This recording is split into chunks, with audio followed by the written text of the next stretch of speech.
Hello दोस्तों, पीके take classes में आपका स्वागत है। सिविल इंजीनियरिंग जो इक्वेटर प्लस सी जेई सर्वे को लेकर लेक्चर चला था, उसी को आगे बढ़ाते हैं। प्लीज़ दोस्तों, हमारे चैनल को सब्सक्राइब करें, लाइक शेयर एंड कीजिए। और टेलीग्राम पर चैनल है जो SRK सिविल इंजीनियरिंग क्लासेस के नाम से, उसे आप ज्वाइन हो जाइए, जहाँ पर 10 क्वेश्चंस आपको क्विज के रूप में मिलेंगे, जिसकी लिंक्स हम आपको दे देंगे।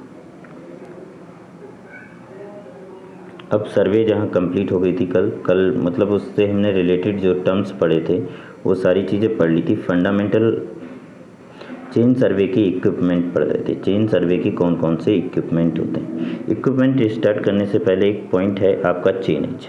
तो चेनेज क्या होता है? तो चेनेज है क्या? चेनेज वह दूरी होती है जिसमें सर्वेक्षण की प्रगति की दिशा में मापा जाता है।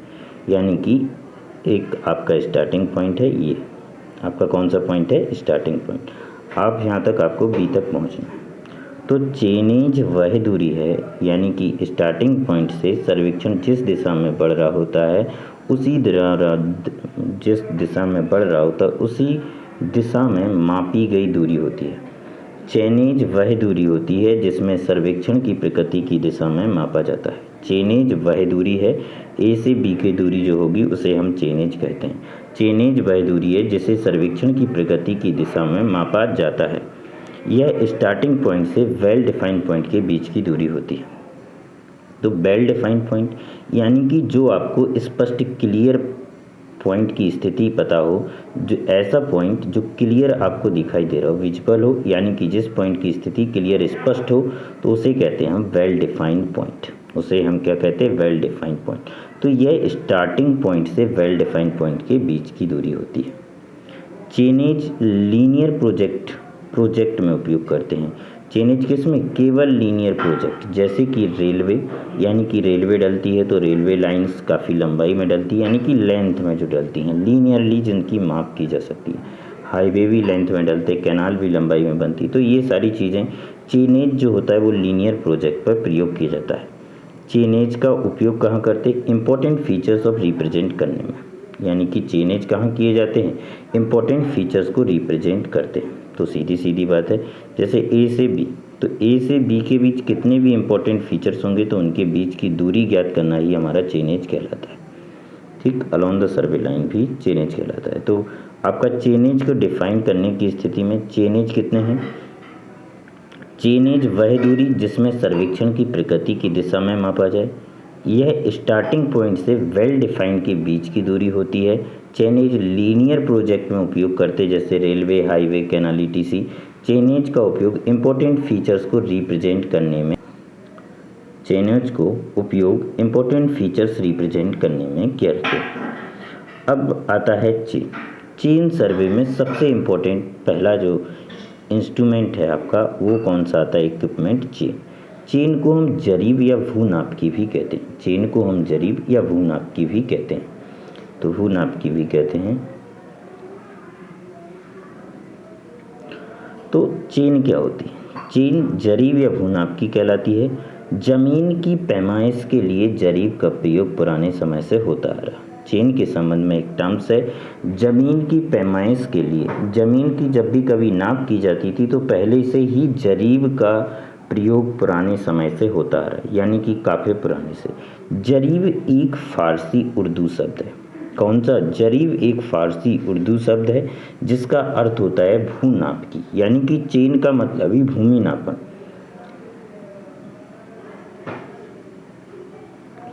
चेन का प्रयोग दूरी मापने के लिए किया जाता है। इसमें बड़ी शुद्धता की ज़रूरत नहीं होती। ए से बी के बीच की दूरी मापने, तो बड़ी शुद्धता यानी कि सीधी सीधी बात है, हाई प्रिसीजन की ज़रूरत नहीं पड़ती है, यानी कि हाई एक्यूरेसी की भी ज़रूरत नहीं पड़ती है। तो नॉर्मली अब चेन बनती कैसे है? तो इम्पोर्टेंट है कि चेन जो होती है वो 4 mm डायमीटर के गैल्वेनाइज्ड माइल्ड स्टील वायर से बनी होती है।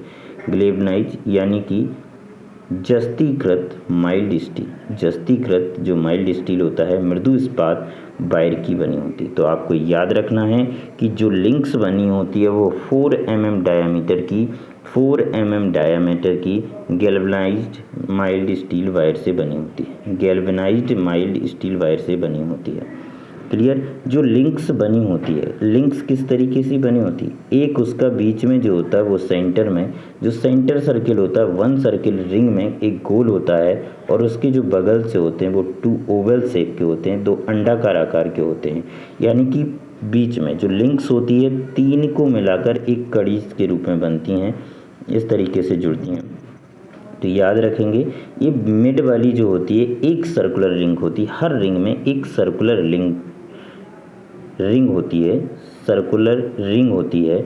और आपकी एक जो होती है दो आपकी ओवल रिंग होती है, यानी कि अंडाकार आकार की आकृति होती है। तो ये आपको याद रखना है कि वन लिंक, अब वन लिंक कहाँ से मापेंगे, तो इसके सेंटर से, यानी कि मिड वाली के जो सेंटर से अगली वाली के मिड के सेंटर तक की डिस्टेंस को हम क्या कहते हैं, वन लिंक। यानी कि अगर लेंथ पूछी जाए वन लिंक क्या कहलाती, तो सर्कुलर जो रिंग होगी उसके सेंटर से अगली सर्कुलर रिंग के सेंटर तक की बीच की दूरी को वन लिंक कहते हैं। तो याद रखेंगे। अब ये तीनों को मिला के इस तरीके की चेन जो जॉइंट्स होंगे इसे लिंक कहते हैं। इस तरीके के तीन तीन के जॉइंट, यानी कि 1 2 3 इसी तरीके की लिंक्स होती हैं, जॉइंट होती हैं। हैंडल जो जुड़ा होता है, जो हैंडल है, ये हैंडल जो बना होता है वो ब्रास का बना होता है। जो हैंडल बना होता है वो किसका बना होता है, ब्रास का। हैंडल जो जुड़ता है वो किस जोड़ से जुड़ता है, फिरकी जॉइंट से जुड़ता है। हैंडल जो जॉइंट से जुड़ा है इसको बोलते हैं फिरकी जॉइंट, या इसी को बोलते हैं आई बोल्ट। फिरकी जॉइंट, हिंदी में फिरकी जॉइंट या फिर आई बोल्ट से जुड़ा होता है, जिससे चेन में ट्विस्टिंग नहीं आती है, जिससे चेन में ट्विस्टिंग नहीं आती है।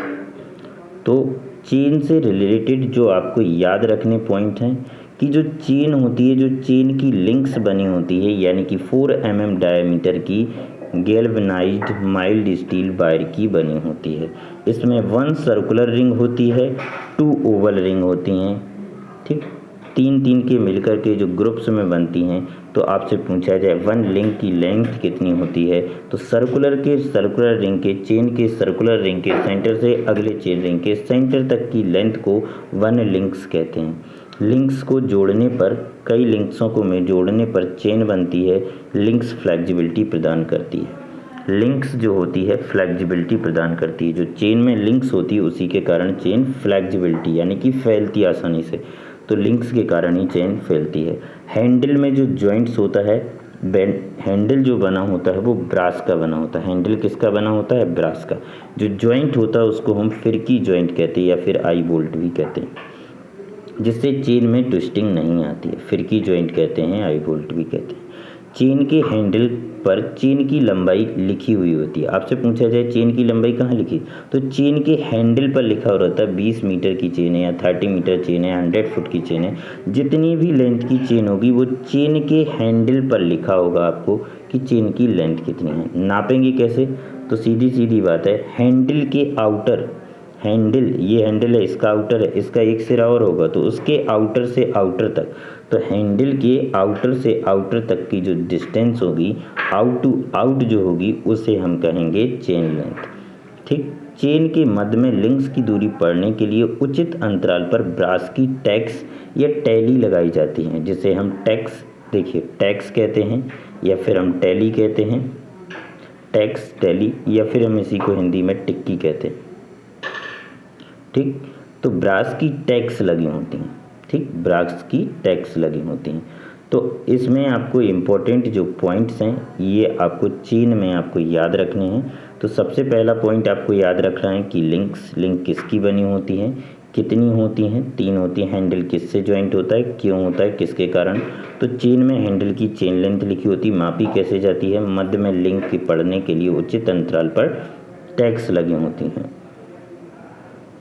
उचित अंतराल पर टैक्स लगी होती हैं। तो अब देखते हैं नोट इम्पोर्टेंट। एवरी मीटर, प्रत्येक मीटर पर एक ब्रास की सर्कुलर रिंग लगी होती। कैसी, ब्रास की रिंग लगी होती। कैसी, ब्रास की रिंग इस तरीके की होती है, ठीक, क्लियर। तो एवरी मीटर पर क्या लगा होता है, ब्रास रिंग लगी होती है। 5 मीटर पर क्या लगी होती है, एक टैक्स लगी होती है, जिसे हम टैलीज भी कहते हैं। तो याद रखेंगे 5 मीटर लेंथ पर टैलीज लगी होती है। पहली टैलीज इस तरीके की होती है, यानी कि 5 मीटर। अगली 5 मीटर के बाद इस तरीके की, अगले एक खाना आएगा, अगली टैलीज जो होगी यानी कि 1 2 3 इस तरीके की आ जाएगी, यानी कि 2 बन जाएंगे तो 15 मीटर की टैलीज हो जाएगी। तो इस तरीके की लगी होती हैं। तो आपको याद रखना है कि जो टैली लगती है मीट्रिक चेन में वो 5 मीटर की डिस्टेंस पर लगती है। तो अगला पॉइंट है टाइप ऑफ चेन सर्वे। कितने टाइप के चेन जो होती हैं, टाइप्स ऑफ सर्वेइंग चेन, मतलब जो चेन होती हैं वो कितने प्रकार की होती हैं। तो अभी तक हमने 4 प्रकार की चेन पढ़ी हैं, वो देखते हैं। Engineers chains, Gunter chain, revenue chain और मैट्रिक चेन। चेन कितने प्रकार की होती हैं? चेन 4 टाइप्स की होती हैं आपकी, engineer chain, Gunter chain, revenue chain और मैट्रिक चेन। तो आप पहली डालते हैं हेडिंग इंजीनियर चेन। तो इंजीनियर चेन्स में क्या होता है?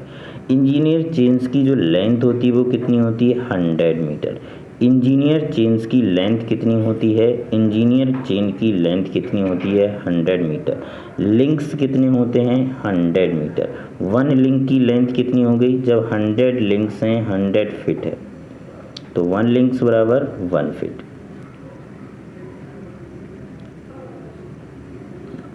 तो इसमें भी इंजीनियर चेन में प्रत्येक 10 लिंक के बाद एक टैली लगी होती है। 10 लिंक के बाद एक टैली लगी होती है। किसमें? इंजीनियर चेन में एक टैली लगी होती है 10 फीट के बाद। कैसी? फर्स्ट वाली, तो फर्स्ट वाली इसी तरीके की लगी होती है। सेकंड वाली एक होता है जिसमें, ठीक। थर्ड वाली यानी कि 30 फीट पर, तो 30 फीट वाली जो होगी 1 2 इस तरीके से 2 आएंगे, ठीक। और जो 50 फीट वाली होगी तो इसमें सेंटर की होगी, ध्यान रखना, गोल होगी 50 फीट वाली। तो आपको सिर्फ इसमें से याद रखना है कि लेंथ 100 फीट होती है, लिंक्स 100 होती हैं, 1 लिंक की लेंथ 1 फीट होती है और 10 लिंक के बाद लगाई जाती है टैली। तो याद रखेंगे। फिर आता है गंटर चेन, अगली आती है गंटर चेन। तो गंटर चेन की जो लेंथ होती है वो आपकी 66 फीट होती है। गंटर चेन की लेंथ कितनी होती है? 66 फीट। लिंक्स कितनी होती हैं? 100। तो 1 लिंक्स बराबर 0.66 फीट या फिर 7.92 इंचेज। अगर 1 लिंक्स को 7.2 इंचेज, तो याद रखेंगे। अब जब ये चीज़ आ गई, अगर आपसे पूछा जाए कि गंटर चेन कहाँ प्रयोग करते हैं, तो माइल नापना हो या फरलांग में दूरी मापना हो या एकड़ में दूरी मापना हो, तब आपका इनका प्रयोग करते हैं। नोट, कुछ इंपॉर्टेंट पॉइंट्स हैं जिन्हें आपको याद ही करना पड़ेंगे। यानी कि 1 लिंक्स बराबर गंटर चेन में 0.66 फीट या फिर 7.92 इंचेज होती है, ये पॉइंट याद होना चाहिए। लेंथ 66 फीट होती है, लिंक्स कितनी होती हैं? 100। ये सारे पॉइंट ऑब्जेक्टिव पर्पज से बहुत इंपॉर्टेंट हैं, तो आप याद रखेंगे। गंटर चेन से माइल, फरलांग, एकड़ में दूरी मापी जा सकती है। 1 माइल, नोट, माइल्स बराबर 80 गंटर चेन। कितनी चेन? 80 Günter chain. एक गंटर चेन कितनी लेंथ होती है? 66 फीट। 880 गुणा 66 भी कर सकते हैं। तो 1 फरलांग बराबर कितनी होती है? 10 गंटर चेन। याद रखेंगे, 1 माइल बराबर 80 गंटर चेन, 1 फरलांग बराबर 10 गंटर चेन और 1 एकड़ बराबर आपका 10 इंटू गंटर चेन का स्क्वायर। गंटर चेन का स्क्वायर। तो आप फरलांग बराबर कितना आ जाएगा? 660 फीट, यानी कि 220 यार्ड। तो याद रखेंगे, इन सबको चेंज कर सकते हैं आप। 1 माइल बराबर आपको याद रखना है कि 80 गंटर चेन होती, 1 फरलांग बराबर 10 गंटर चेन होती और गंटर चेन 66 फीट लंबी होती, तो कितना आ जाएगा? 660 220 यार्ड, यानी कि इसमें भाग दे देंगे 3 से, तो आपका यार्ड में कन्वर्ट हो जाएगा। एरिया कितना होगा? एकड़। तो 1 एकड़ बराबर होगा 10 इंटू गंटर चेन का स्क्वायर, गंटर चेन का स्क्वायर। तो 1 एकड़ बराबर आपको याद रखना है 43,560 स्क्वायर फीट होता है। 1 गंटर चेन, 1 एकड़ बराबर जो होता है वो 43,560 फीट स्क्वायर होता है। और ऐसे यार्ड में कन्वर्ट करना तो 3 इंटू 3 का 9 का भाग दे देंगे, तो आपका 4840 स्क्वायर यार्ड हो जाएगा। तो आपको याद रखना है, तो याद रखेंगे आप ये सारी चीज़ें। अगली चेन जो है वो आप पढ़ेंगे रेनवी चेन। रेनवी चेन इम्पोर्टेंट है, यहाँ है REVEN, UE लिखा हुआ है, तो UE, तो रेनवी चेन। इसे पटवारी चेन भी कहते हैं, क्योंकि ये मेजर लेंथ कैडेस्ट्रल सर्वे में ज़्यादातर ये प्रयोग की जाती है। यानी कि जो ज़मीन के गांव में जो ज़मीन की नपाई होती है, जो खेतों की जो नपाई की जाती है, वो इस रेनवी चेन से ही की जाती है। पटवारी चेन कहते हैं, इसकी लेंथ 33 फीट होती है। इसकी लेंथ कितनी होती है आपको याद होना चाहिए, 33 फीट। इसमें लिंक्स कितनी होती हैं, 16 लिंक। वन लिंक की लेंथ कितनी होती है, 33/16 करेंगे तो आप 2 सही 1/16 फीट, 2 सही 1/16 फीट। तो आपको याद रखना चाहिए कि इसे हम पटवारी चेन कहते हैं। रेनवी चेन की लेंथ 33 फीट होती है, लिंक्स 16 होते हैं। वन लिंक्स की जो लेंथ होती है 2 सही 1/16, 1 बीघा इक्वस टू 165 गुणा 165 फीट स्क्वायर होगा। तो आप याद रखेंगे तो 1 bigha is equals to 27,225 square feet. तो याद रखेंगे 1 एकड़ बराबर था आपका 43,560, 43,560 स्क्वायर फीट। 1 एकड़ बराबर 43,560 स्क्वायर फीट और 1 बीघा बराबर 27,225 स्क्वायर फीट। यानी कि 1 बीघा बराबर 5 × 33 और 5 × 33 कर दीजिए, आपका आंसर आ जाएगा। तो याद रखने के लिए 165 × 165 का मल्टीप्लाई कर देंगे स्क्वायर फीट, तो 1 बीघा बराबर आ जाएगा 27,225 स्क्वायर फीट, 27,225 स्क्वायर फीट। और 1 एकड़ बराबर जो आएगा आपके पास, 1 एकड़ बराबर आएगा 43,560 स्क्वायर फीट। ठीक, तो 1 बीघा इक्वस टू, तो जो 1 बीघा और एकड़ में संबंध होता है तो 1 बीघा इक्वस टू 5/8 एकड़ होता है। 8/5 भी कर सकते हैं, एकड़ बराबर 8/5 बीघा, यानी कि 1.6 आ जाएगा आपका। जब भाग देंगे तो 1.6 बीघा भी आ जाता है। तो याद रखेंगे, ये सिर्फ यूपी के लिए अवेलेबल है। मैट्रिक चेन, अब आती है मैट्रिक चेन। अगली कौन सी है, मैट्रिक चेन। तो मैट्रिक चेन हमारे पास अवेलेबल होती है 20 मीटर और 30 मीटर में। 20 मीटर में कितनी लिंक्स होती हैं, 100। 30 मीटर में कितनी लिंक्स होती हैं, 150। वन लिंक की लेंथ कितनी होती है, 20 सेंटीमीटर। याद रखेंगे 1 लिंक्स की लेंथ कितनी होती है, 20 सेंटीमीटर। एक लेंथ की मीट्रिक चेन में जो 1 लिंक की लेंथ होती है वो 20 सेंटीमीटर होती है और 30 सेंटीमीटर। अगला देखते हैं। अब क्या होगा जब आप चेन का उपयोग कर रहे हैं, ये सारी चेनें हैं, आप इनका प्रयोग करेंगे। तो चेन का प्रयोग करेंगे तो चेन छोटी या बड़ी हो जाएगी, उसे एडजस्ट करना होगा। तो अगली हेडिंग है testing and adjustment of the chain, यानी कि उसको टेस्ट करेंगे। टेस्ट यानी कि ए से जो चेन थी उसे फिर से टेस्ट करेंगे, यानी कि उसकी लेंथ मेजर करेंगे। 20 मीटर की थी तो 20 मीटर की है या छोटी हो गई या बड़ी, ये सारी चीज़ें देखते हैं, या फिर उतनी ही हैं। तो लगातार उपयोग के कारण चेन की स्पेसिफिक लेंथ में अंतर आ जाता है। तो स्पेसिफिक लेंथ से या तो घट जाएगी या बढ़ जाएगी, यानी कि शॉर्ट हो जाएगी या फिर लॉन्ग हो जाएगी। तो सीधी सीधी बात है, स्पेसिफिक लेंथ में अंतर आ जाता है तो अपनी स्पेसिफिक लेंथ में ये तो उससे घट जाएगी या फिर बढ़ जाएगी, जिससे हमें चेक करना होगी। टेस्ट गेज से चेक करते हैं।